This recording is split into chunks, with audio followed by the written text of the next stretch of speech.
specifically on the democratic representation, but it's in multiple areas in all these sheets. And I guess when all the members have a chance to look through the number, the homelessness, for example, the supply and services, 3.8 million again.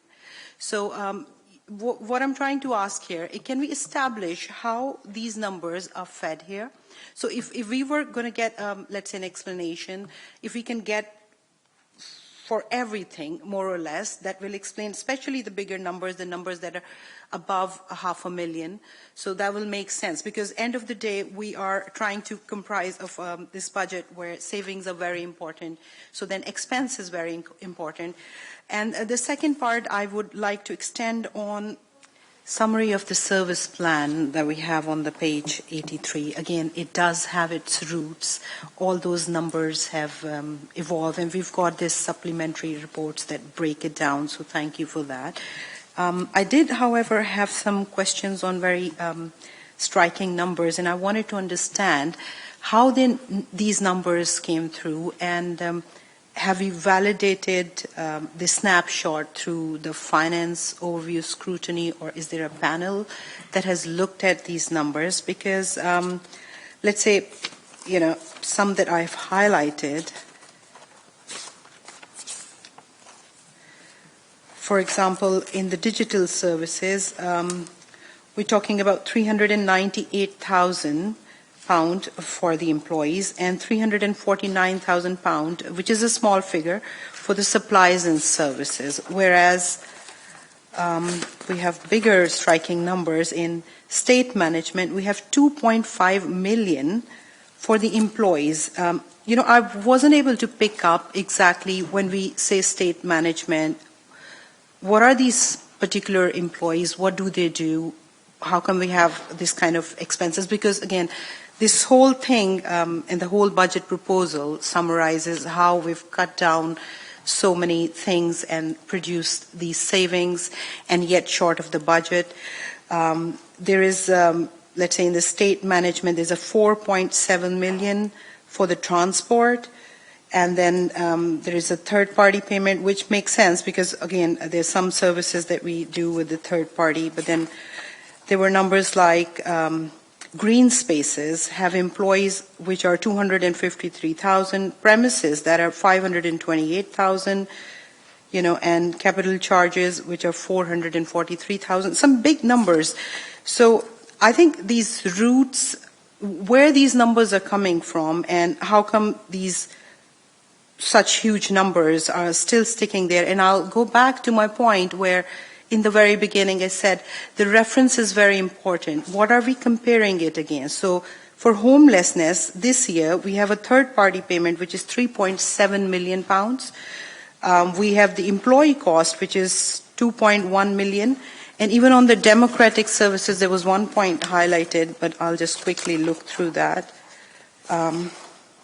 Democratic representation, that gives you a budget for 24-25, the employee cost of, I think it's the employee, 3.8 million, 3.8 million pound, and supplies and services, which is separate again, which is 565,000. So, these numbers are laid out. Some of them make sense. Some of them are very surprising to me. I can go on. Councillor Gervais, can you just be clear which pages you're looking at, please? So these are supplementary reports, the 37 report, the 37 documents that came on the Saturday. Okay. Yeah, these are those. Yeah. Stephen.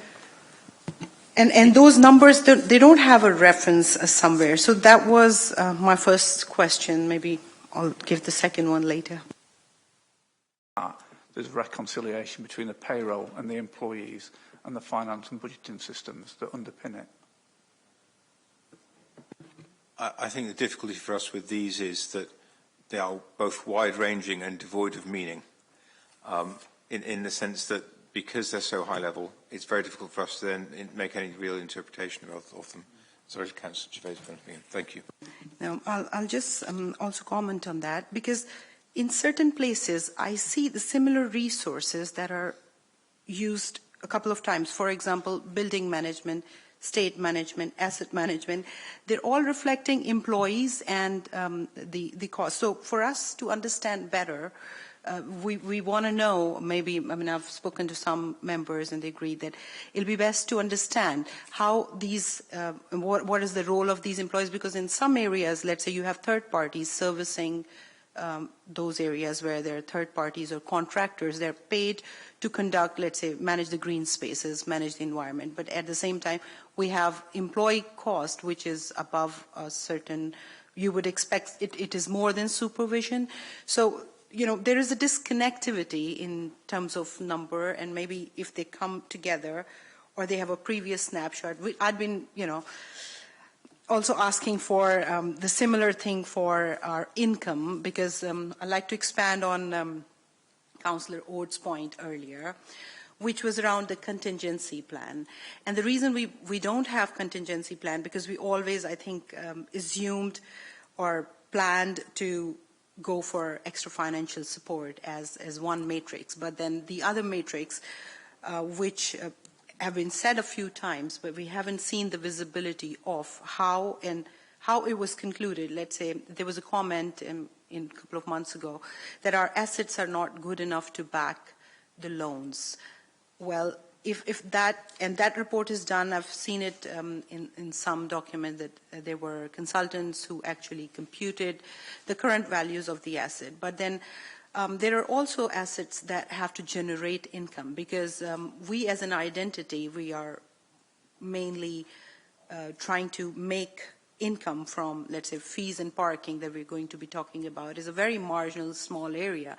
But there are bigger areas like underperforming assets and assets that have not given return, and what we're doing with that. And the entire year has gone by, and now we're on this document, because what my concern is, particularly the recommendation point number 6, that interrelates the extra financial support to the upcoming increase in the council tax. The point is that if we have not been able to establish a plan B or a contingency plan or done something to increase our income, how is that validated? Who knows about it? Who can confirm that this was reviewed, seen, and is there any committee? Are there any members who have seen that report, have seen the purchase value, the current value, the sales value, and also the income it could generate?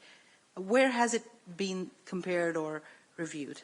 I think I'll leave it to that. There are multiple things in my questions. Thank you. Kevin, thank you.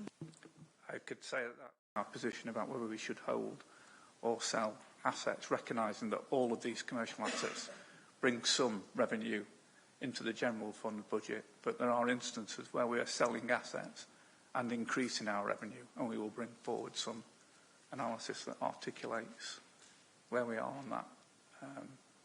So can you say that there was something done to increase the income from, not just the sale, but the income from our assets? And is that reflected somewhere in the saving, or it has reflected on upcoming budget somewhere? That isn't in the budget, because we've had to take commercial property out because of the huge amount of debt that relates to it, so that's excluded from here. But yeah, there's been a year's worth of work on reviewing leases, licenses, marketing space, trying to increase occupancy, get buildings up from loss-making into profit-making, in order for us then to be able to take it to market and sell, because assets sell based on the revenue they generate, not on bricks and mortar. So our whole drive has been increasing profitability in order to increase sales value, but it's not in the general fund because we've had to take it out, but it is in the improvement and recovery programme commercial work stream. Okay. Thank you. Not done, just 2 more points. Yeah, just because we've got a lot to get through still. Please. Yeah. Okay, so quickly, if we can be enlightened and, understand these points, it'll be helpful. And, going to the recommendation that Councillor Rice just spoke about, I just want to add that, I think for any organization to thrive, there has to be an overall vision, and the components have to be stitched together. They have to flow together. They have to talk to each other. What I've noticed in my past practice, which is very different than any commercial identity, and I've worked with cities and countries and public and private sectors, and I see the disconnect from the strategy, because this whole document, brilliant, wonderful, accepted, appreciated, But it's a deja vu, from last year. It just has new terms and, some articulations. But in terms of position, because I feel for the residents and I feel for the people, the improvement in service, upcoming council tax, and all those provisions, they're sitting where they were last year and a year before maybe. So we couldn't really get the essence of what the problem was and how to solve it. And we've, of course, used conventional methods. Councillor Javed, we've got to get to the point there now. Sorry. Come. Okay, so in terms of recommendation, I think it is way vast than how you said it, because if I were to align with you, I think it will have a different horizon altogether, because there has to be better understanding and measurement, and then maybe changes in the policies and the compelling points which we feel that's strong, because the entirety is missing the soul. Any other questions? Councillor Javed. Yeah, one small point about the leisure centres. On page 146, I see the recommended prices for, single use and for the monthly use for swimming, as well as the membership, full membership, right? And it seems like on this table we are on top of the comparison, where we're the highest from all. Whereas on the other table, where we are comparing the increase in yield, is only £107,000. That's on page 159. My only point was, is it possible to take in account the health and well-being of people and maybe ignore this 107,000 gain and just leave them to continue to be happy with their membership and not make it so expensive, like highest as compared, if that makes sense? Oh, sorry. Yeah, Councillor Javed. Thank you, Chair. I just wanted to check on point number 6. We discussed in the last meeting, and I'll like to read it out, that more commercial KPIs, particularly on asset disposal and the matrix of organizational, cultural, and staff resilience, that was suggested. And the second point was to retaining the historical KPI values of comparison would be beneficial, which means we spoke about bringing the historical values with the current values for us to be able to compare. And finally, an interface between the Improvement and Recovery Board and the council committees to be developed. I don't see the integration of these 3 points in the current report, which is today. Stephen, do you want to comment on that one again?